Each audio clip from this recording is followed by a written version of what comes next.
जलाली नाम में आप सबों की सलामती हो, आप सबों की सलामती हो। आवाज़ कम है, लिखे है कि जो तुम चाहते हो, अगर सलामती चाहते हो तो आपने सलामती बांटनी है, आगे डिलीवर करनी है। हालेलुया। सो हम खुदावंद की शुक्रगुजारी करते हैं। बाइबल मुकद्दस के मुताबिक बहुत सारी ऐसी चीज़ें हैं जिस पर इंसान चल के खुदा में आगे बढ़ सकता है। मैं गुजरे हुए दिनों में एक इलाका के अंदर था और वहाँ पर हमने ज़बरदस्त तौर से कलाम खुदा को सीखा। उन लोगों ने बरकत पाई और मेरा ईमान है जितने लाइव हमें वॉच कर रहे थे गुजरे हुए दिनों में, आज वो चर्च में शायद मौजूद है या नहीं है, या बहुत सारी हमारी लाइव जो फैमिली है उसके लिए भी खुदा उनकी शुक्रगुजारी करते हैं कि वो भी जब लाइव वॉच कर रहे थे तो उन्होंने टेक्स्ट करके बताया कि पादरी साहब हमने बहुत सारी चीज़ें जो हैं वो नई सीखी हैं इसके ताल्लुक से कि हम कैसे दूसरी आमद के लिए अपने आप को तैयार कर सकते हैं। जितने हमें लाइव वॉच कर रहे हैं आप सबके लिए भी खुदा उनकी शुक्रगुजारी करते हैं। इस लिंक को आप दूसरों के साथ भी शेयर कर सकते हैं ताकि हम और भी लोगों के साथ जुड़ जाएं, ताकि कलाम खुदा को सिखाने के लिए, सीखने के लिए ज़्यादा दूर तक रीच करें, ताकि लोग जो हैं वो ज़्यादा से ज़्यादा बरकत पाएँ। क्योंकि कलाम है जब ये ज़्यादा लोगों तक जाता है तो लोग ज़्यादा बरकत पाते हैं। Hallelujah, hallelujah. सो हम खुदावंद की शुक्रगुजारी करते हैं। आज का हमारा जो मौजू है, उन्वान है, वो बड़ा ज़बरदस्त है। तारीकी में नूर, लाइट इन अ डार्कनेस। तारीकी में नूर, किस तरह से नूर जो है वो तारीकी में काम करता है। अगर भाई बाहर हैं तो आगे जगह है, यहाँ पर आसिफ भाई, यहाँ पर आगे जगह है तो यहाँ पर आकर बैठ सकते हैं। हम खुदावंद की शुक्रगुजारी करते हैं। नूर जो है वो तारीकी में चमकता है। कहाँ चमकता है जी? कहाँ चमकता है जी? नूर तारीकी के अंदर चमकता है। हम खुदावंद की शुक्रगुजारी करते हैं इस खूबसूरत वक्त के लिए जो खुदावंद ने हमें अता किया, ताकि हम कलाम खुदा को सीखें। एक हवाला अपनी ज़िंदगियों की रहनुमाई के लिए हम पहले पढ़ेंगे और फिर उसके बाद हम एक और हवाला पढ़ेंगे। मत्ती रसूल का इंजीली बयान उसका 5वां बाब है। मत्ती रसूल का इंजीली बयान उसका 5वां बाब उसकी 13वीं आयत से किताब मुकद्दस में क्या लिखा है। आए किताब मुकद्दस में से देखिए 13वीं आयत से 16वीं आयत तक, जब कहा गया कि तुम दुनिया के नूर हो और फिर ये भी कहा गया कि तुम दुनिया के नमक हो। आए 13वीं आयत में यूं मरकूम है, तुम जमीन के नमक हो। कहें तुम जमीन के नमक हो। एक दूसरे से कहें तुम जमीन के नमक हो। बाइबल मुकद्दस में लिखा है अगर नमक का मजा जाता रहे तो वो किस चीज से नमकीन किया जाएगा, फिर वो किसी काम का नहीं। सब कहें अगर नमक का मजा जाता रहे फिर वो किसी काम का नहीं। फिर से कहें फिर वो किसी काम का नहीं। एक बार फिर कहें फिर वो किसी काम का नहीं, सिवा इसके कि बाहर फेंका जाए। सब कहे बाहर फेंका जाए। बेकार नमक बाहर फेंका जाए और आदमियों के पांव तले रोंदा जाए। एक दूसरे से कहें 14वीं आयत में लिखा है तुम दुनिया के नूर हो। तुम दुनिया के नूर हो। मत शर्माए। एक दूसरे से कहें, अगर कोई कुछ कहता है तो आप मुझे बता सकते हैं। कहें तुम दुनिया के नूर हो। आमीन। बाइबल मुकद्दस में लिखा है तुम दुनिया के नूर हो। जो शहर पहाड़ पर बसा है वो छिप नहीं सकता और चिराग जलाकर पैमाना के नीचे नहीं बल्कि चिरागदान पर रखते हैं। इस आयत को मेरे साथ लाजमी पढ़िएगा। और चिराग जलाकर पैमाना के नीचे नहीं बल्कि चिरागदान पर रखते हैं। एक ते उन्हां दी मदद हो जाती जिहड़े अपनी बाइबल नहीं पढ़ सकते ना। ਤੇ ਉਹਨਾਂ ਦੀ ਵੀ ਮਦਦ ਹੋ ਜਾਂਦੀ ਜਿਹੜੇ ਪੜ੍ਹਨਾ ਨਹੀਂ ਚਾਹੁੰਦੇ, ਉਹਨਾਂ ਨੂੰ ਇੱਥੇ ਆके पढ़नी पै जाती। आए आगे पढ़ें क्या लिखा है। तो उससे घर के सब लोगों को रोशनी पहुंचती है। कहें तो उससे घर के सब लोगों को, क्या लिखा है, घर के थोड़े लोगों को, सब लोगों को, घर के सब लोगों को रोशनी पहुंचती। क्या पहुंचता है जी? क्या पहुंचता है जी? रोशनी पहुंचती है। बाइबल मुकद्दस में लिखा है, इसी तरह तुम्हारी रोशनी आदमियों के सामने चमके। इस आयत को पढ़िएगा, तुम्हारी रोशनी, तुम्हारी रोशनी आदमियों के सामने चमके, ताकि वो तुम्हारे नेक कामों को कहे, ताकि वो तुम्हारे नेक कामों को देखकर तुम्हारे बाप की जो आसमान पर है तमजीद करें। इस आयत को यूं पढ़ें, दिल पर हाथ रख के, ताकि मेरे नेक कामों को देखकर मेरे बाप की जो आसमान पर है लोग तमजीद करें। आमीन, आमीन। आज का हवाला जो पढ़ा गया ये आपके लिए तकवीयत का बायस हो। सब कहें आमीन।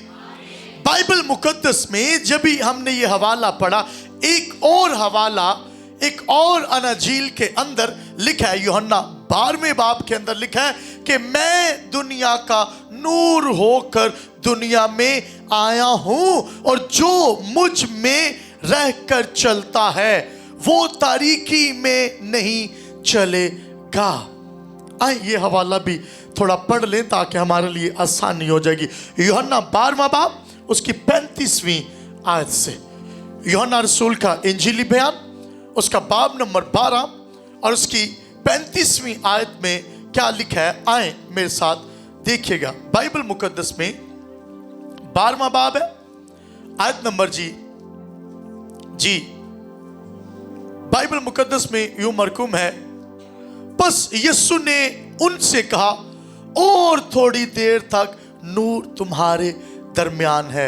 जब तक नूर तुम्हारे साथ है, एक दूसरे से कहें, जब तक नूर तुम्हारे साथ है, चलते चलो, चलते चलो, चलते चलो।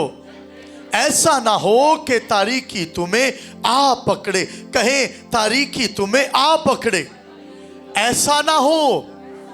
आगे चलकर लिखा है, और जो तारीकी में चलता है वो नहीं जानता कि किधर जाता है। जब तक नूर तुम्हारे साथ है, नूर पर ईमान लाओ ताकि नूर के फर्जंद ठहरो। किताब मुकद्दस का ये हवाला भी पढ़ा जाना आपके लिए बाइस तकवीयत हो। सब कहें आमीन।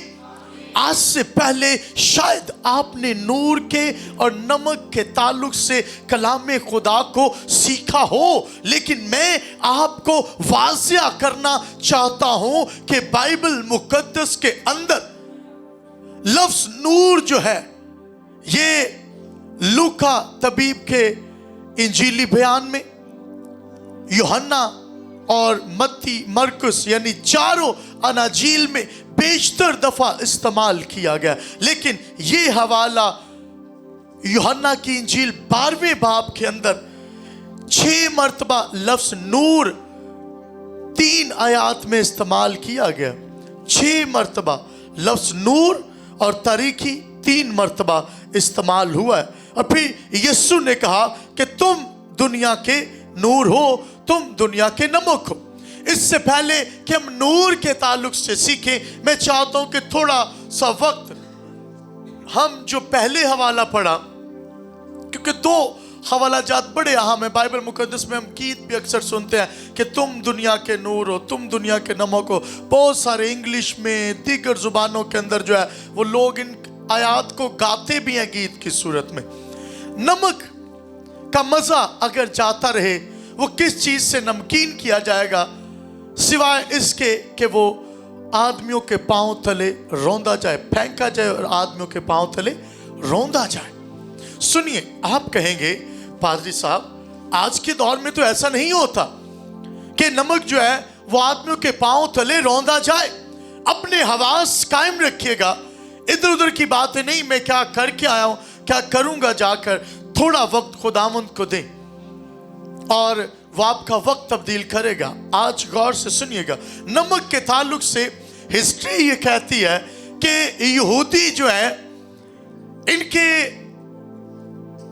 मुल्क के अंदर जब यीशु मसीह खिदमत गुजारी का काम करते थे, आज से तकरीबन 2000 साल कबल जब यीशु जमीनी खिदमत सरंजाम दे रहे थे, जिस्मानी तौर पर बदन के अंदर थे, इससे पहले कि यीशु क्रूसिफाई किया जाए, इससे पहले कि यीशु कुर्बान हो इस जहां के लिए, तब ऐसा दौर था कि नमक बहुत कीमती था और नमक पहाड़ों से बड़े बड़े टुकड़ों में तोड़कर गधों पर, बैलगाड़ियों पर, जो भी उस वक्त सवारी थी उन पर लाद कर पहाड़ों से नीचे लाया जाता और लाकर जो है वो बेचा जाता था। और जब ऐसा होता तो बाइबल मुकद्दस के मुताबिक ये इंतहाई कीमती समझा जाता था। उस दौर में गोल्ड या दीगर चीजों से भी ज्यादा जो कीमती है ये नमक था। और नमक इसलिए भी कीमती समझा जाता था कि उस दौर में आप इसे पीस कर नहीं रख सकते थे, क्योंकि कोई ऐसा बर्तन नहीं बना था तब तक, यानी पत्थर के और दीगर बर्तन नहीं होते थे। वो नमक किसी भी चीज यानी मिट्टी के बर्तन में नमक को रखते तो नमक जो है वो मिट्टी के साथ मिल जाता। अब होता ये था कि हर यहूदी घराना के अंदर या उस दौर जो गिरदोनवा के लोग थे वो क्या करते थे, उस दौर में दुनिया के उस हिस्सा में अगर 2000 साल पीछे जाएं तो हर घर के अंदर अगर आप भी मौजूद होते, आपके घर के अंदर भी 2 जो है छोटे छोटे रूम्स होते जिनको पंजाबी में टारा कहते हैं। तो छोटे छोटे ढारे होते। एक जो रूम है वो गेहूं के लिए होता, कभी खुदा ने मौका दिया तो मैं इस पर बात करूंगा, गेहूं के लिए। और एक रूम जो है वो नमक के लिए होता था, उसमें नमक स्टोर कर दिया जाता था। एक रूम में जो है वो गेहूं, जैसे आज देहातों के अंदर देखें जहां पर गैस नहीं है, वहां पर उन्होंने जलाने के लिए लकड़ियां और जलाने के लिए दीगर मवाद जो है वो जमा किया होता है, उसे स्टोर किया होता है। और ऐसे ही 2 स्टोर रूम्स बने होते थे हर घर के अंदर, और वहां पर नमक भी जो है वो रखा होता था। अब होता ये था, ये तकरीबन 6 महीने या 1 साल का नमक अपनी कैपेसिटी के मुताबिक, अपने माल के मुताबिक वो जखीरा कर लेते और स्टोर रूम में उस ढारे के अंदर रख लेते। और जब उसमें रख लेते, होता ये कि जैसे उनको थोड़ा नमक सुबह के लिए, दोपहर के लिए, शाम के लिए चाहिए, वो थोड़ा सा तोड़ते और तोड़कर उसे थोड़ा सा पीसते और उसी टाइम उसे इस्तेमाल कर लेते।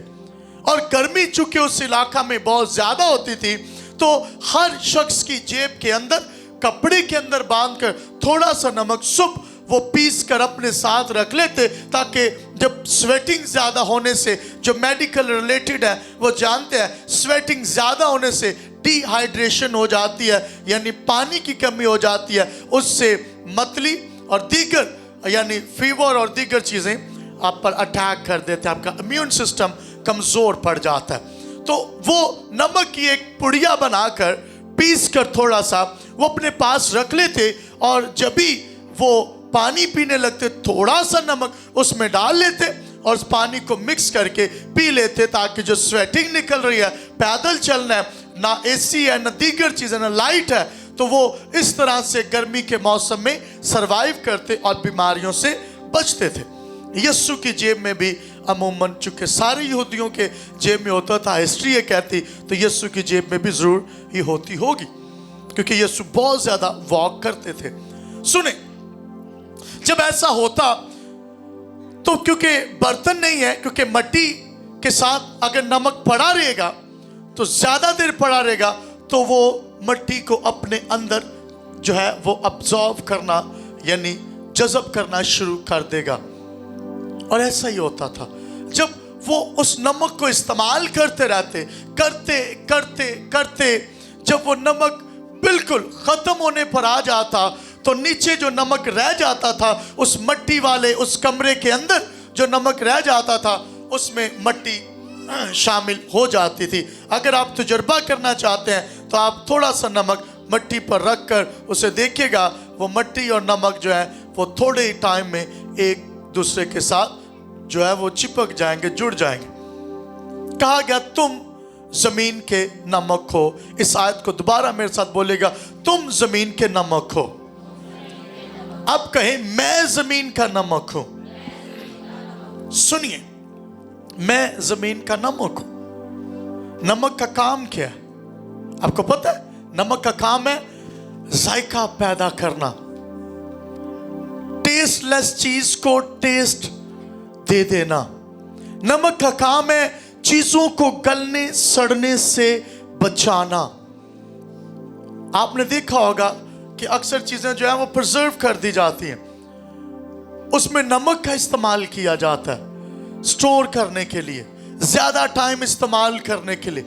आपको पता है अचार जो घरों में बनाया जाता है उसमें भी नमक डाला जाता है, इसलिए ताकि वो ज्यादा टाइम जो है वो चल सके, और दीगर चीजें इसी तरह से। आप दुनिया के नमक हैं। आपका काम लोगों की जिंदगी में टेस्ट पैदा करना है। आपका काम लोगों की जिंदगी के अंदर सुकून पैदा करना है। आपका काम लोगों की जिंदगी के अंदर जो है वो हर तरह से आसानियां पैदा करनी है। इसलिए आपको जहां में रखा गया। जो बेरंग जिंदगी है, जो डिप्रेशन के अंदर है, जो एंजाइटी के अंदर है, जो बीमारियों के अंदर है, आप उनके पास जाएं, वो कहें कि ये थोड़ा टाइम और बोले ताकि हम और ज्यादा सीख सकें। ऐसा ना हो कि आप किसी के पास खड़े हो तो कहे वेखो आ गया जे साडे हो जाओ। कई दफा होता है ना, वेखो फिर आ गया यार, एवं टाइम जाया करेगा, इधर निकल जाए, फिर बहाना सोचने लग पैंदे, यार कोई बहाना पाओ, इधर को जान छड़ाओ, वह कौन आ गया। आपको देखे तो कहे ये कौन आ गया। इसके साथ वक्त गुजारना है, इसके साथ हमने टाइम गुजारना है। मैं खुदावंद की शुक्रगुजारी करता हूं। सुनिए, तुम जमीन के नमक हो। अगर नमक है, ज्यादा देर जो मट्टी के साथ नमक पड़ा रहता था, 3 महीने, 6 महीने, साल, अब चूंकि उसमें मट्टी मिल गई है, खाने में तो वो इस्तेमाल नहीं होगा ना। क्या करते थे, उससे खरोदते, उस सारे नमक को पकड़ते। अब तमसील की समझ आना शुरू होगी कि आदमियों के पांव तले रौंदा जाएगा। खरोदते, सारी उस जगह को साफ करते। अब जो मट्टी मिला नमक है, इसे लेते और खेतों में नहीं डालते, क्योंकि अगर खेत में ये मट्टी मिला नमक डाला तो उसकी जमीन की जो फसल है वो बर्बाद होगी, क्योंकि नमक जो है वो फसल पैदा नहीं होने देगा, क्योंकि मिट्टी मिला नमक है। अब होगा क्या? अब ये राह चलते देखते कि ये जो रास्ता है, ट्रैक है, इस ट्रैक के ऊपर जहां पर उन्हें अच्छी मिट्टी मिलती, वो अच्छी मिट्टी उतार कर खेत में डाल देते राह की, और उसकी जगह पर जो गड़ा छोटा सा बनता, उसमें वो मिट्टी मिला नमक डाल देते और लोग उसके ऊपर से गुजरते। और यही रिवाज था उस दौर के अंदर। सुनिएगा, ये तमसील आपको आसमानी बादशाहत, हमेशा की जिंदगी और हमेशा की मौत का इशारा करते हुए नजर आती है। बताती है कि अगर आप इस जहां में दुनियावी चीजों की पीछे भागेंगे, आप दुनियावी चीजों की फिक्र करेंगे, लिखे तुम आसमानी बादशाही की फिक्र करो। तुम आम लोगों से फर्क हो, तुम दुनिया के नूर हो, तुम दुनिया के नमक हो। अगर नमक का मजा जाता रहे, वो बाहर फेंका जाएगा। वो आसमानी बादशाहत के अंदर दाखिल नहीं होगा, जिसके अंदर दुनियावी चीजें भी मौजूद है, जिसके अंदर जो है वो हर तरह की बुराई है, हर तरह का लालच है, हर तरह की और चीजें मौजूद हैं। वो कभी आसमानी बादशाहत में दाखिल नहीं होगा। जर जमीन को जाहिर करता है। कई दफा हम मसीही होते हुए अपने अंदर जर रखे होते हैं। जर कहते हैं दौलत को, जर का लालच, दौलत का लालच, दीगर चीजों का लालच, दुनियावी ऐशो इशरत का लालच। इस तरह की चीजें जब आपके अंदर आ जाती हैं, आप मट्टी मिला नमक बन जाते हैं। आपके अंदर आपका दिल इसलिए बनाया गया कि खुदा के लिए धड़के। आपकी माइंड इसलिए दिया गया कि आप खुदा को सोचें। आपको जुबान इसलिए दी गई कि आप खुदा के लिए बोले। आपको हाथ इसलिए दिए गए आप दूसरों को उठाएं। आपको पांव इसलिए दिए गए कि इंजील के लिए इस्तेमाल हो। कान इसलिए दिए गए कि कलाम खुदा को सुने। आपके पैदा करने का मकसद यह है कि आपके वसीला से खुदा का जलाल जाहिर हो। हालेलुया। खुदा का जलाल जाहिर करने के लिए आप इस जहां में भेजे गए हैं, ऐसे नहीं पैदा किए गए। मैं पिछले दिनों भी इस पर बात कर रहा था कि एक शख्स जो कलाम नहीं सुनना चाहता था, उसके अंदर तड़प नहीं थी। आज बहुत सारे लोगों को मैं देख रहा हूं जिनके अंदर ये तड़प नहीं है कलाम सुनने की। तमसील को रिपीट किए देता हूं। पिछले कुछ दिन पहले भी मैं इस पर बात कर रहा था। Might be on Thursday, Bible मुकद्दस के मुताबिक एक खादिम एक इलाका में खिदमत के लिए चला गया। वहां पर जर दोस्त एक शख्स था जो दौलत से और दीगर चीजों से मोहब्बत रखता था। उस खादिम ने कहा कि आपके इलाका में कोई ऐसा शख्स हो जो कलाम में खुदा नहीं सुनना चाहता। उन्होंने कहा है, एक है। उन्होंने कहा मुझे उसके पास ले चलो। जब उसके पास गए, उसने दरवाजा नॉक किया, उनके घर का दरवाजा नॉक किया। वो शख्स बाहर निकला, अभी जवान ही था। उसने कहा मैं आपके साथ थोड़ा वक्त गुजारना चाहता हूं, क्या पॉसिबल है? उसने कहा जी बिल्कुल, आप अंदर आ जाएं। अंदर गया। उसने कहा मैं खुदा का खादिम हूं और मैं चाहता हूं कि मैं आपकी हालात जिंदगी के बारे में जान सकूं, तो आप क्या करते हैं? उसने कहा जी मैं फिल वक्त तो स्टडी कर रहा हूं, पढ़ रहा हूं। उसने कहा अच्छी बात है, आप स्टडी कर रहे हैं। जब स्टडी कर चुकेंगे उसके बाद क्या? उसने कहा जब मैं स्टडी कर चुकूंगा तो मैं बिजनेस करूंगा। उसने कहा अच्छी बात है, माँ बाप ने इतना इन्वेस्ट किया, उसको रिटर्न मिलना चाहिए। जब बिजनेस कर चुकोगे उसके बाद क्या? उसने कहा उसके बाद मैं किसी अच्छी कंट्री में सेटल्ड हो जाऊंगा। उसने कहा ये भी अच्छा है, ज़बूर 23 की बरकत है कि मैं तुम्हें हरी हरी चरागाहों में ले चलूंगा। जाना चाहिए। जब ये कर चुकोगे किसी अच्छी कंट्री में, अमेरिका कनाडा में सेटल्ड हो जाओगे, उसके बाद क्या? उसने कहा उसके बाद शादी करेंगे। कि ये भी अच्छा है, शादी करनी चाहिए। और जब शादी कर चुकोगे उसके बाद क्या? उसने कहा उसके बाद बच्चे पैदा होंगे। उसने कहा बच्चे भी पैदा हो गए, उसके बाद क्या? उसने कहा उसके बाद मैं बच्चों की तालीम और तरबियत परवरिश करूंगा। उसने कहा जब तुम परवरिश कर चुकोगे उसके बाद क्या? कहता उनकी शादियां करेंगे। कहता जब शादियां कर चुकोगे उसके बाद क्या? कहता बूढ़ा हो जाऊंगा। कहता जब बूढ़े हो जाओगे उसके बाद क्या? कहता मर जाएंगे। कहता मर जाओगे तो उसके बाद क्या? कहता उसके बाद का तो मुझे नहीं पता। अब खादिम ने कहा कि अब तू सुन, उसके बाद का वाकया जो तेरे साथ होगा मैं तुझे बताता हूं कि दोज़ख के कीड़े रोज आएंगे, रोज तेरा गोश्त नोचेंगे, रोज तेरा गोश्त चढ़ेगा, रोज नसें चढ़ेंगी, रोज गोश्त चढ़ेगा, रोज उतरेगा और ये सिलसिला कभी ना खत्म होगा। क्योंकि वो रोना शुरू हो गया। उसने कहा क्योंकि तेरे पास आसमानी बादशाहत का कोई मंसूबा नहीं है। अगर याद रखिए आपके पास आसमानी मंसूबा नहीं है, आप उस आसमानी बादशाहत में दाखिल कैसे होंगे? सुनिए, आप भी शायद बच्चों को पालना अवलीन तरजीह रखे हुए हैं। जरदोस्ती है, दौलत का लालच है, जमीन के नमक है, लेकिन मिट्टी में मिल चुके हैं। सुनिए, नुकसान होगा। अगली आयत की जानी बातें हैं, तुम दुनिया के नूर हो। एक दूसरे से कहें, तुम दुनिया के नूर हो, तुम दुनिया के नूर हो। एडी हल्की आवाज नाल ते लागे बैठे भी समझ नहीं आने, उन्होंने पता ही नहीं, कहता पता नहीं मैं की हाँ, नूर ते नहीं है जो तू कह रहे।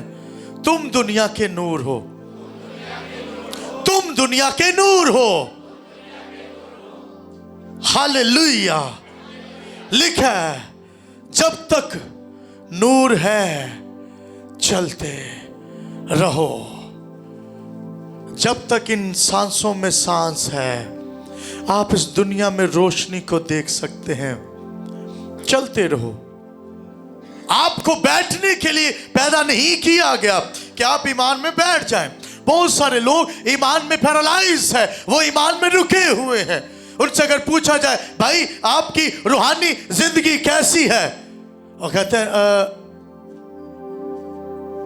कईयों को तो पता ही नहीं रूहानी जिंदगी ये क्या होता है। खुदा के साथ चलना मतलब कैसे चल रहे हैं। अच्छा, दुआ करना मैं करता होता था, इसका मतलब अभी आप चल नहीं रहे। मैं कभी चलता होता था, इसका मतलब अब आप पैरालाइज है रूहानी तौर पर, आपकी टांगे नहीं है, आप चल नहीं सकते। मैं चलता होता था खुदा के साथ। आपको पता है हनूक के बारे में क्या लिखा है? किसी को याद है? लिखा है वो खुदा के साथ साथ चलता रहा और उठा लिया गया। हालेलुया। अगर उठाए जाना चाहते हैं, हवा में उड़कर इस्तकबाल करना चाहते हैं, तो रब दे नाल चल दे रहो। रुक जाएंगे तो बैठ जाएंगे। लिखा है जब तक नूर है चलते रहो। कहें चलते रहो, एक दूसरे से कहें चलते रहो। एक कदम गिरजे ले चलते रहें, एक्टिव रहेंगे। अगर तुसी एक हफ्ता तजुर्बा करना चाहते जी, कितने तजुर्बा करना चाहते हैं? चलो हाथ खड़ा कर लो, नहीं ताड़े को करवांदे, लेकिन सुनो, करना चाहते जी, सुने, एक हफ्ता आप बैठ जाएं एक जगह पे, उठे ना। एक हफ्ते बाद कोई दूजा तुहानू चुकेगा तो तुम डिग पोगे। टांगे मसल्स वीक हो चुके होंगे। आपको पता है ये जो तपस्या करते हैं हिंदू मजहब के अंदर, वो कई महीने बैठ रहे रहते और बाद में उन्होंने चुक के फिर फिरना पैंदा।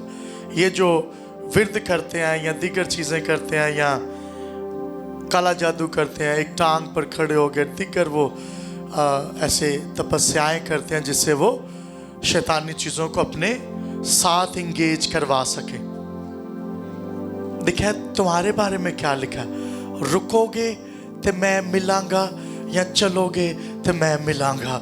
हालेलुया। वो नहीं चाहता कि मुझे पाने के लिए आप एक जगह पर बैठकर पैरालाइज हो जाए। वो कहता है मैं चाहता हूं तुम दुनिया के नूर हो और तुम चलते रहो, पूरी दुनिया में जाओ, बैठो नहीं, इंजील की मुनादी करो। हालेलुया। वो नहीं चाहता ताड़ियां लत्तां पैरालाइज हो जाते तानू मिला। वो नहीं चाहता कि थी कोनिया ते आओ तो मैं तानू मिला। वो नहीं चाहता तुम पैदल आओ, नंगे पाँव आओ तो मैं आपको मिलूंगा। वो ये भी नहीं चाहता साइकिल चला के आएगा तो मैं तेन मिलांगा। वो ये भी नहीं चाहता कि आप ऊपर चढ़ के एक दुपट्टा बांधने जाए और फिर मैं आपको मिलूंगा। क्या वो दुपट्टों के अंदर है? क्या वो बुतों के अंदर है? क्या वो और दीगर चीजों के अंदर है? बाइबल मुकद्दस के मुताबिक लिखा है कि तुम खुदा का मक़दिस हो, वो तुम्हारे अंदर बसता है। Hallelujah, hallelujah. अगर आप चलते रहें आपके अंदर आएगा। अगर कोई शख्स रुक जाए ना ਤਪੱਸਿਆ करते हुए ਤੇ ਉਹਦੇ ਅੰਦਰ ਬਦਰੂਆਂ ਆਂਦੀਆਂ, ਉਹਦਾ ਇੰਤਜ਼ਾਰ ਕਰਦਾ, ਉਹਨੂੰ ਵੈਲਕਮ ਕਰਦਾ। ਉਹਨਾਂ ਦੀ ਜਸਮਾਨੀ ਹਾਲਤ ਵੀ ਉਹ ਖਰਾਬ ਕਰ ਦਿੰਦਾ ਤੇ ਰੂਹਾਨੀ ਹਾਲਤ ਵੀ। ਉਹ ਟੁਰਨ ਜੋਗੇ ਨਹੀਂ ਰਹਿੰਦੇ। ਇੱਕ ਮੈਂ ਦੇਖ ਰਹਾ ਥਾ, ਉਹਨੇ ਬਾਂਹ ਇੱਦਾਂ ਉੱਤੇ ਕੀਤੀ तो एडी उन्हें इन्नी कोई देर उत्थे रखी, वो आखड़ गई तो उन्होंने बाबा आशीर्वाद बन गया। वो ऐसे करता बस, उसकी बात बजा रहे कि वो डॉक्टर कहते ठीक नहीं हो सकती, तो कहता नहीं मैं, अब शैतान उसको मिल गया, जो वो चाहता था वो उसको मिल गया ताकतें, लेकिन उसका हाथ उन्होंने डैमेज करवा दिया। यानी वो कुछ ना कुछ मांगते हैं। वो तो इंसान खुदा तक पहुंचने की कोशिश कर रहा था, कभी बुतों में उसे ढूंढ रहा था, कभी देवता बना रहा था, कभी देवियां बना रहा था, कभी पानी, सूरज देवता, दीगर देवता बना कर समझता था शायद खुदा उधर है। बाइबल मुकद्दस में लिखा है जब खुदा ने इंसानों की अहमकाना हरकत देखी, लिखा है खुदा गोया खुद मुजस्सम हुआ और इंसानों तक पहुंच गया। Hallelujah, hallelujah. और ने क्या है, किधर लाबरेंट, आप क्या ढूंढ रहे हैं? सुने, तरीकी किस चीज को जाहिर करती है आपको पता है? आप नूर में तो चल रहे हैं, अगर तरीकी के अंदर है तो कुछ चीजें आपके अंदर मौजूद होंगी, आपको पता चलेगा मैं तो अभी तक नूर में हूं नहीं। पहली बात, खौफ, मौत का खौफ, मैं तो मर जाऊंगा, ऐ हो जाएगा, ओ हो जाएगा, ऐ उंज हो जाएगा, रोल जाएंगे। अगर ये तमाम तरह का खौफ, एंजाइटी आपके अंदर है, you are not in a light, आप रोशनी के अंदर नहीं है, आप तारीकी के, डार्कनेस के अंदर हैं, और ये शैतान की तरफ से है, ये साइन है उसका। मैंने कई दफा लोगों को खौफ के अंदर जिंदगी जीते हुए देखा है, और उनसे पूछे कि की हाल है बाजी ताड़ा, वो कहते ने पादरी साहब बस ठीक ही है, अच्छा बस रब दा शुक्र ही है, ये बस रब दा जिहड़ा शुक्र ही है ना, ये शुक्र नहीं है। शुक्र तो ये होता है, शुक्र यहोवा दे करो, और हबकूक की तरह हर हालात में शुक्र करो। वो कहता है मुआल मेशी भी चले जाएं, नौकर चाकर भी चले जाएं, गल्ला भी चला जाए, कुछ भी ना रहे, तो भी मैं कहूंगा खुदामुन तू मुबारक है, तेरा शुक्र है, बस तेरा ही शुक्र, ये नहीं कहूंगा, रब तेरा शुक्र है। शुक्रगुजार जिंदगी बरकतों से मामूर हो जाती है। हालेलुया, इसलिए शुक्रगुजार रहे। गुनाह के अंदर है, अगर आप गुनाह के अंदर है, आप तारीकी के अंदर है, अगर आप कलाम खुदा से दूर है, पढ़ते नहीं है, सुनते नहीं है, चर्च आना इंपॉर्टेंस नहीं देते, आप तारीकी के अंदर हैं। सुनिए, मैं पिछले दिनों में एक बात सीख रहा था, वो बात भला क्या थी?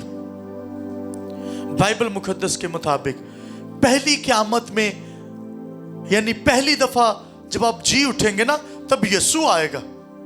लिखा है मुबारक हैं वो मुर्दे जो पहली क़यामत में जी उठेंगे, दूसरी मौत का, दूसरी क़यामत का उन पर कुछ इख्तियार ना होगा। यानी जो दूसरी बार जी उठेंगे ना, वो शैतान दे खुलन ते जी उठनगे।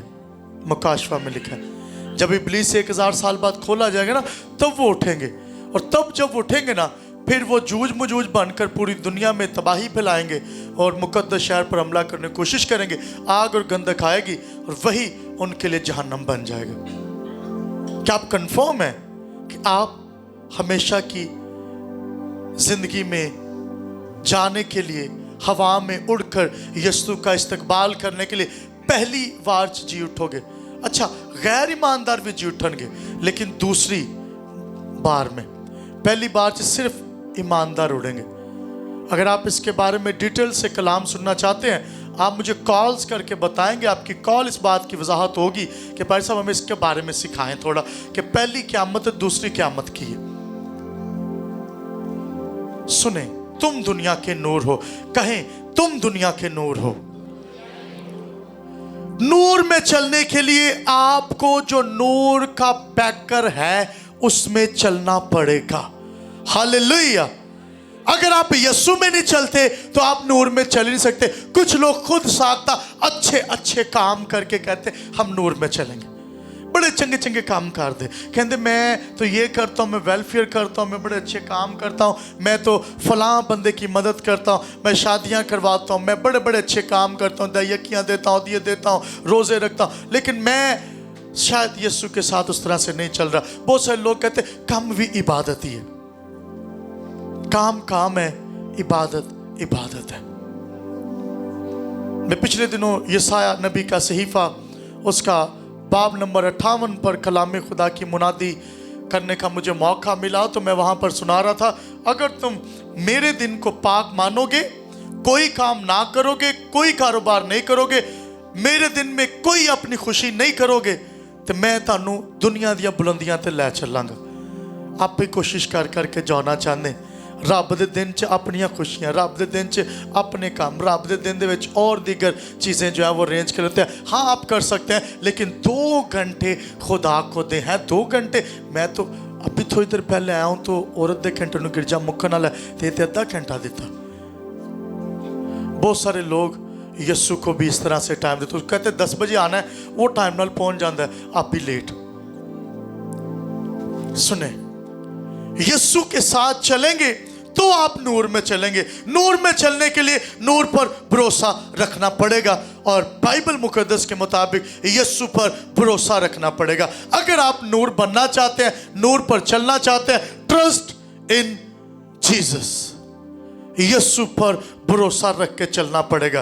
फिर तानू फिक्र नहीं होनी चाहिए क्या खाएंगे, क्योंकि उसने कहा क्या खाएंगे क्या पिएंगे इसमें तो दूसरे लोग रहते हैं, आप मुझ पर ईमान रख के चलते रहो। कितना जरूरी है आप उस पर ईमान रख कर चलते रहे। और फिर यह भी लिखा जब आप ट्रस्ट इन हिम, आप उस पर भरोसा रखते हैं, नूर में चलना चाहते हैं, तो फिर आपने उस पर भरोसा रखना है। भरोसा रखने के लिए लिखा है कि तुम ईमान लाकर अगर शक ना करो, पहाड़ों से कहो, पहाड़ भी हट जाएंगे, रेजा रेजा हो जाएंगे, रेजा रेजा हो जाएंगे। तो रेजा रेजा वो कर देता अगर आप ईमान रखें। कई दफा हम पहाड़ों के बारे में बातें करते रहते हैं, कहते हैं मेरे पहाड़ बड़े बड़े हैं। गुलफाम भाई, मेरी मुश्किल बहुत बड़ी है, मेरे हालात अच्छे नहीं हैं। उनसे पूछे ना कि बाजी की हाल, भाई सब की दसिए, ऐ हो गया जे, हो गया जे, मर गए, मुक गए तो रुड़ गए जे। वो अपनी मुश्किलात के बारे में बातें करते रहते हैं, वो कभी खुदा पर ईमान रखकर आगे चलने की बात करते ही नहीं। पर सब रुड़ गए जे, पर सब मार गए, पर सब हो गया। वो पादरी बेचारा चंगा भलो घरों निकलता है ना तो के बड़ा एनर्जेटिक हो के, मैं आज दुआ करने को 10 बीबियां दे 10 भाइयां दे, वो जनाब जाता पहले ही ऐसा मिलता है, वो सारा वो जरा मस्सा होंदा उन्होंने ड्रॉप कर देंगे। वो भी कहता और मैं भी हालात तो मेरे भी इदां दे ने, बिल तो मेरे भी अदा होने वाले ने, मुश्किलां तो मेरी जिंदगी विच ने, ते मैं भी सोचा तो बड़ियां मुश्किलां ने। वो बेचारा अपनी सोच दे विच 2 विजिट करके तीजा घर जाके लेट के तो सोच रहा होंदा मैं किदां करना। मुश्किलात में उसका ट्रस्ट भी खराब। ट्रस्ट इन हिम, एक दूसरे से कहें यीशु पर भरोसा रखो, यीशु पर भरोसा रखो, यीशु पर भरोसा रखो। आए फिर कहें यीशु पर भरोसा रखो, यीशु पर भरोसा रखो। कई लोग दूसरों पर भरोसा रखते, ऐ मैनू इस मुश्किल चो कढ़ लूगा, ऐ भाई जड़ा ना ऐ मैनू कढ़ सकता, ऐ फलां बंदा जड़ा ना ऐ मैनू इस मुसीबत चो कढ़ सकता, फलां डॉक्टर को चला जा वो तेन इस बीमारी चो कढ़ देगा। मैं जाननी है एक सर्जन नू, बड़ा चंगा सर्जन है। भैन अगर तू सर्जना दे सर्जन नू जानदी होए तो तू उन्होंने गिरजे का एड्रैस दसे, ना कि हॉस्पिटल का। हालेलुया भाई, डॉक्टर्स बताते हैं, आप डॉक्टरों का डॉक्टर बताए कि यीशु है जो इन सर्जनों से बड़ा है। If you trust on surgeon तो फिर सर्जन ही ताड़ी जिंदगी च काम करेगा। मैं अक्सर एक बात कहता हूं, अगर ताड़ी जिंदगी च डॉक्टर वड्डा तो यस्सु छोटा ना तो ताड़ी जिंदगी च काम डॉक्टर ही करेगा, डॉक्टरां दा डॉक्टर यस्सु नहीं करेगा, क्योंकि आपको यस्सु से ज़्यादा भरोसा डॉक्टर पर। हाँ, डॉक्टर ते भरोसा रखो, लेकिन यस्सु नालों घट। हर नाम से आला नाम, डॉक्टर का भी एक नाम है ना, बड़ा अच्छा सर्जन है, MPA MNA, अच्छे अच्छे लिंक्स। वो तेनू वेखी तू आया तो पूरा महला वेखेगा, वो बड़ा तगड़ा बंदा है। ओहो ये हो गया वो हो गया, उनसे भी एक तगड़ा नाम है। लोग नाम ले के डराते, पता ही हो मेरा कज़न, पता वो मेरा रिश्तेदार, मेरी ਉਹਦੇ ਨਾਲ बड़ी यस सी। अगर यस्सु दे नाल ਤੁਹਾਡੀ यस हो जाए तो फिर ਤੁਹਾਨੂੰ ਕਿਸੇ ਹੋਰ ਨਾਲ यस होए या ना होए, वो ਉਹਦੇ ਨਾਲ ही हो गई ना। वो हर जगह ते ਤੁਹਾਨੂੰ जितवान दी ताकत ते कुवत रखदा है। Hallelujah hallelujah. यस्सु दे नाल बनाओ, ट्रस्ट इन हिम। जिन्ना जिन्ना ने उत्ते भरोसा रखिया ना, वो जिंदगियां बच गई ने। दूजा काम, अगर नूर बनना चाहते हैं तो ऐसी मोहब्बत करनी है जड़ी मुआफ कर दवे। बाइबल मुकद्दस में लिखा है यस्सु ने दुश्मनों को मुआफ किया। हम भाइयों को मुआफ नहीं करते। एक अंजील है जिसके अंदर बड़ी खूबसूरती से मत्ती रसूल का इंजीली बयान 18वां बाब उसकी 21वें से 22वीं आयत के अंदर पतरस कहता है यस्सु किन्नी को बारी माफ करा, हो सकता करो इनू प्रॉब्लम होए, ਇਹਦਾ ਭਰਾ ਇਹਦੀਆਂ ਭੈਣਾਂ ਇਹਦਾ खानदान ਦੇ खिलाफ होए। लै बच्चे पालदा सी, ये शादीशुदा सी ना, बच्चे सन, इसकी सास का भी जिक्र मिलता है। अब बच्चों के लिए रिज़्क रोटी कमाता था, लो वेला होके ते पादरी दे कुछड़ चढ़े आज। कोई तरीका बच्चों लिए रिज़्क रोटी कमा, अपनी बोर्ड छड़ दी, उथे कोई और चढ़ रहे, टुट गई तेरी कश्ती, टुट गया रुड़ गया तेरा कारोबार, नेट भी तेरे फट गए ने, जाल भी जिन्हां नाल तू मछलियां फड़ना से। आ जाता है अक के यस्सु दे कोल, गल्लां सुनदा सुनदा कहंदा है किन्नी को बारी माफ करा। आइए ये हवाला पढ़ ही लें ताकि आसानी हो। 18वां बाब मत्ती रसूल का इंजीली बयान उसका 18वां बाब जी, मत्ती रसूल का इंजीली बयान है उसका 18वां बाब है। आए इस हवाला को ज़रा पढ़ लें ताकि आसानी हो जाए। जेकर तुसी भी मुआफ नहीं करते दूजियां नूं तो बाइबल मुकद्दस की आंदी 21वीं आयत तो पढ़िएगा। 18वां बाब 21वीं आयत। उस वक्त पतरस ने पास आकर उससे कहा, कितना को दुखी होएगा, लागे आके कंज कहंदा यस्सु टुटिया होएगा अंदरों कि रब ना चल रहे हैं लेकिन लोकी खिलाफ हो गए। लोकी कहते रब ना भी चलिए ते अजीज रिश्तेदार भैन भरा माँ बाप खिलाफ भी ना हो। इदा नहीं होंदा। पतरस चल रहा था, कहता है यस्सु के पहले शागिर्दों में इसका शुमार होता है। कहता है उस वक्त पतरस ने उसके पास आकर उससे कहा, ऐ खुदावंद अगर मेरा भाई मेरा गुनाह करता रहे, उन्हें नहीं क्या करता था या करता है, स्टिल उस सिचुएशन के अंदर है, वो स्टिल वो मुश्किल के अंदर है। कहता अगर मेरा भाई मेरे खिलाफ चलता रहे तो मैं कितनी दफा उसे मुआफ करूं, क्या 7 बार तक? उसने उससे कहा, मैं तुझसे ये नहीं कहता कि 7 बार बल्कि 7 दफा के 70 बार। आमीन आमीन। एक दिन च 7 बार के 70 बार एक दिन च माफ करना है। आ डे इंग्लिश के अंदर लिखा है एक दिन में कितनी दफा माफ करना है जी? एक दिन में। अगर इसको मल्टीप्लाई करें ना, ताड़े सामने ताज़ा ताज़ा करते हैं, तुझे कहना पादरी साहब थे पूरा हिसाब किताब ला के आए सीगे। 7 नू 70 दे नाल ज़रब करो ना, 490 मरतबा एक दिन च मुआफ करना है। अगर नूर बनना चाहते हो, इन्नी दफ़ा कोई गुनाह करदा? मैनू तो यह भी याद है फलां फोतगी दे उत्ते, फलां दिनां दी इबादत दे उत्ते, फलां जीने मरने दे उत्ते पता ही उन्हें की गल कीती सी। तेनू गल याद है उन्हें की कीती सी ते ग्रज रख के ढिड दे विच गंढ बन के फिरी जा रहे हैं, फिरी जा रही हैं। तेनू ये नहीं याद कि पिछले हफ्ते मैं सुनाया की सी? ये नहीं याद? ये तुसी भुल गए जे?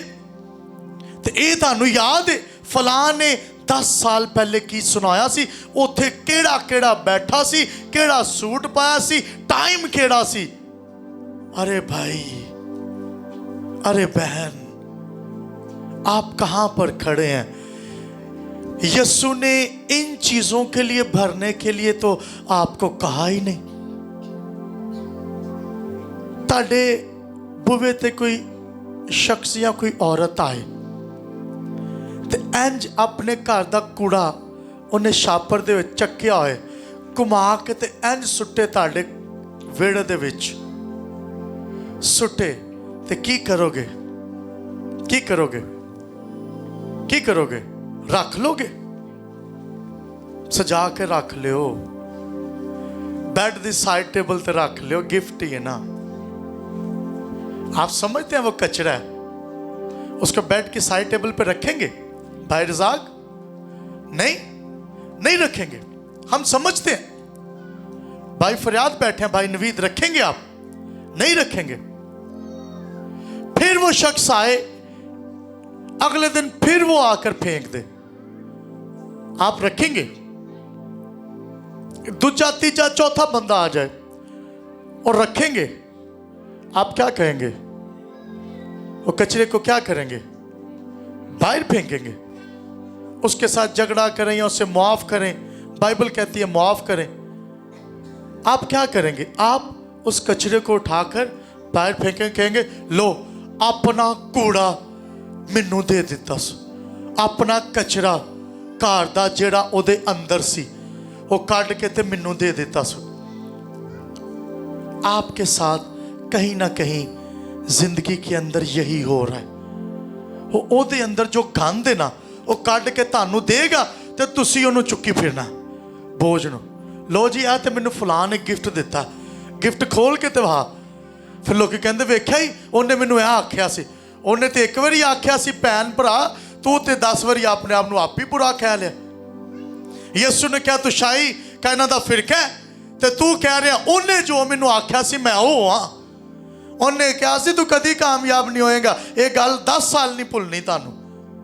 उन्हें कहा तेरे बच्चे कामयाब नहीं होने, बाइबल में लिखा है कामयाब होंगे। ओ भाई, शैतान ने बीज बो दिया।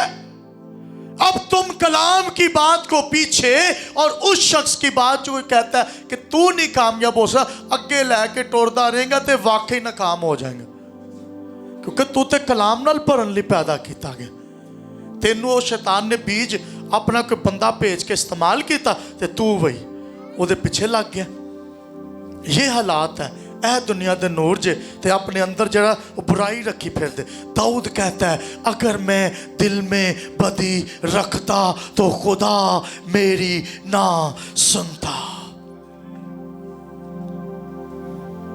तुसी अपने अंदर कचरा रखोगे रब ताड़ी नहीं सुनेगा। उन्हें की आख्या, उन्हें की आख्या, कभी ऐ सोचा यीशु ने की आख्या? हालेलुया। यीशु ने जो कहा उस पर ईमान रखकर आगे चलना है जी। मुआफ करना है आपने एक दिन च 490 दफा। तो मुआफी है कि गल कट दिया करो, गल छड़ दिया करो, एवं लस्सी वांगू रिड़कदे ना रहा करो। गल रिश्तेदारां च इंज ही हुंदा।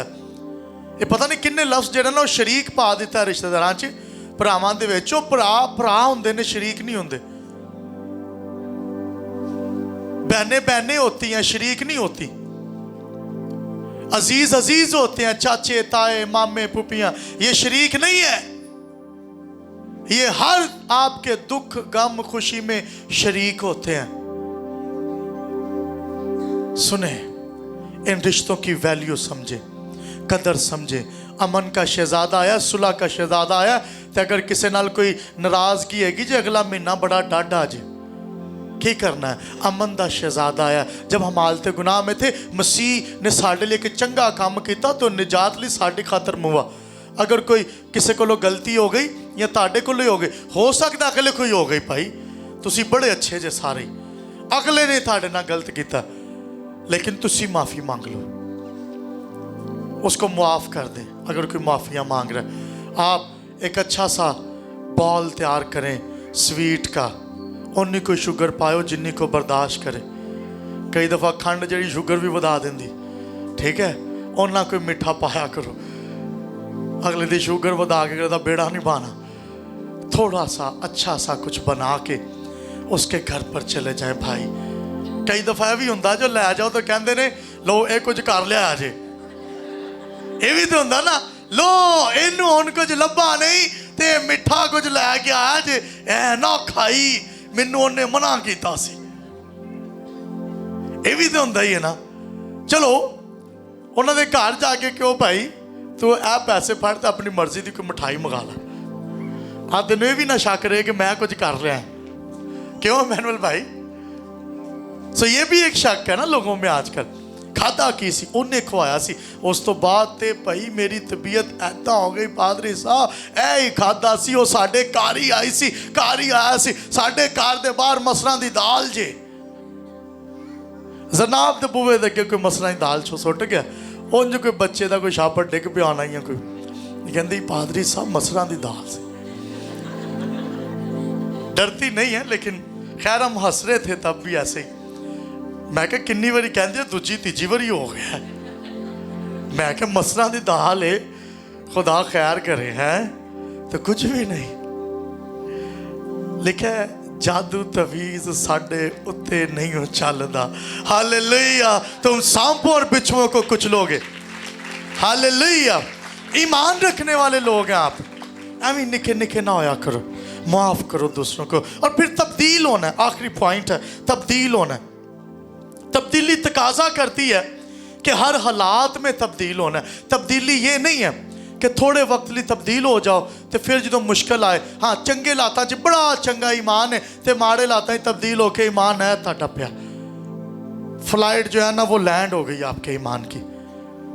जब भी शैतान कुछ चीज़ें ट्रिगर करता है तो आप घबरा जाते हैं, आप कहते हैं ओ है कितना होएगा।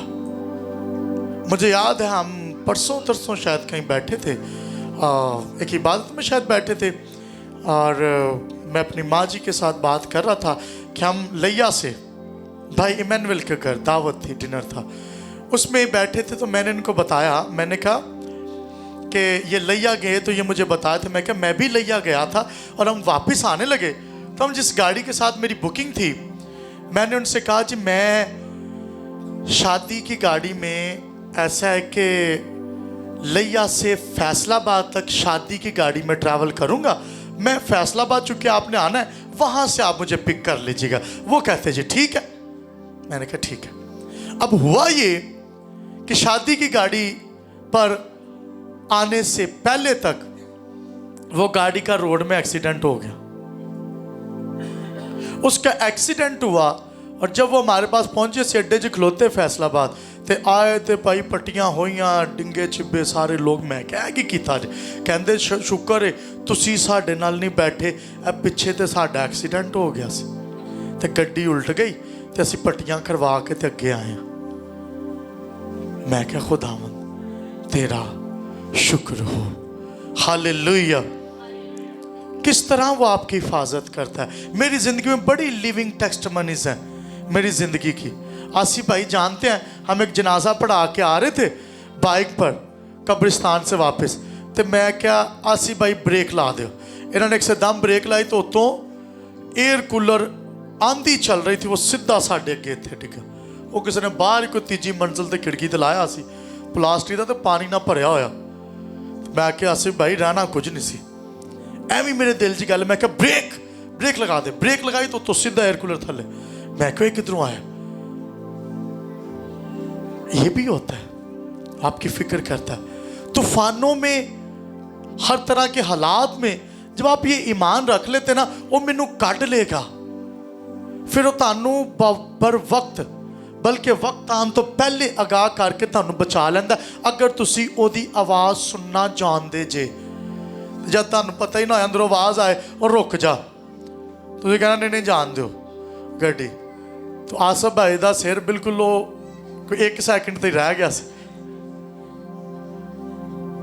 फिर ऐसे हम गाड़ी के अंदर थे, आंधी चल रही थी, तब भी मैं गाड़ी चला रहा था, मैंने ब्रेक लगा ली। फिर दिल में आया कि ब्रेक ला दे, मैं ब्रेक लाई तो गुदरख्त थले। आसिफ भाई ये भी नहीं हुआ। आसिफ भाई कहते भाई साहब यह हो की रहा साढ़े नाल। मैं क्या इबलीस सानू मारना चाहता, लेकिन मारन नालों बचाने वाला डाटा है। हालेलुया। वो यीशु आपकी बर वक्त रहनुमाई करता है जब हर हालात में आप उस पर भरोसा रखकर चलते हैं। जिहड़ा नूर बन जाता ना वो कदी कदी नहीं तारे वांगू चमकदा। राती चमकिया कोई 2 घंटे ली दुआ करते हैं, बाद विच फिर बुझ गया। एक केड़ा तारा है, केड़ा नूर है। हालेलुया। अगर आप नूर हैं तो आपने चमकना है तारीकी में। हालेलुया। अगर आप नूर हैं आपने हर तरह के हालात के अंदर चमकना है। हालेलुया। अगर आप नूर हैं हालातों वाक़यात आपको दबा नहीं सकते। अगर आप नूर हैं तो आप इस सोच में से निकल आएंगे क्या यीशु मेरे साथ है। अगर होता तो मैं इस तरह की मुश्किल में ना होता। आपको पता है यीशु कश्ती के अंदर था, तूफान था, शागिर्दों ने कहा, क्या कहा था, मालिक उठ हमें बचा। ने कहा ऐ कम में तका दो, तुम्हारा ईमान कहाँ है। यीशु चाहता तुसी अपना ईमान इस्तेमाल करो। और जो तुहाडे कोल आंदा कहता तेरा ईमान किथे। आए कदमों पर खड़े हो।